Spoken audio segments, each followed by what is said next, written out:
Үйлдвэрийн дулаанаа хуучин нүүрс төлдөг байжгаад газаа бүрэн шийтсэн халаагуурын хэсэг дээр ирээд байна. Манай хуучин юм хоёр сайжруулсан түн шүү нүүрсээр ажилладаг юм 600 кВт-ийн 200 хтай байсан. Байгаль орчин дээлтэй агаарын бохир үүсэхгүй тул бид энэжлээс газын зуух руу шилжиж байгаа. Японоос үйлдвэрлэсэн 733 кВт-ийн 2 ширхэг зуух ашиглаж байгаа. Энэ зуухаараа манайх одоо өөрийнхөө үйлдвэрийг болон хөргөлтөд агуулах халуун улсыг бас энэ дээрээсээ бүгдийг халааж гаргаж байгаа гэсэн үг. Дөрвөн ээлжийн галч 24 цагаар ажиллаж гал төлдөг байсан үйл зөнгөө. Бүр автомат газын зуух руу шилжиж байгаа шүү. Энд хүн ажиллах шаардлагагүй.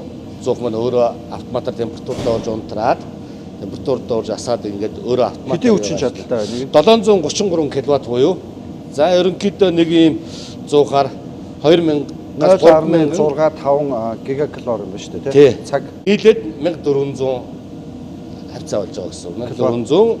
1466 кВт цаг хүчин чадалтай бараг 10,000 м2-ыг халах хүчин чадалтай зуух гэсэн үг. Таанхын ямар зуух вэ? Японы Entec гэдэг үйлдвэрлэлийн зуух. Энийг болохоор манай Unigaz компанитай хамтарч энэ төслийг хэрэгжүүлээд одоо хэрэглээнд ашиглаад одоо ингээд далтаа усаа одоо ингээд температураа тохироод өгч 70 градустай ус явж байна гэсэн үг.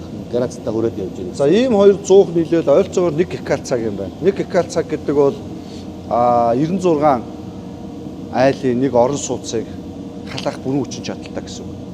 Улаанбаатар хотод бас нэг аж ахуй нэгж ингээд өөрсдийн нийгмийн хариуцлагын хүрээнд манай ган аяг захиралтай, Чимзаа захиралтай хамт олон маань өөрсдийн нийгмийн хариуцлагын хүрээнд ингээд агаарын бохирдлыг бууруулах хүрээнд газын зуух руу ингээд шилжээд ингээд бүрэн газын халаалттай болоод эхний өвлөө бас ингэж давах гээд явж байгаа юм байна. Тэ анхны өвөл гэсэн тэ? Тэ анхны өвөл. Анхны өвөл байж байна.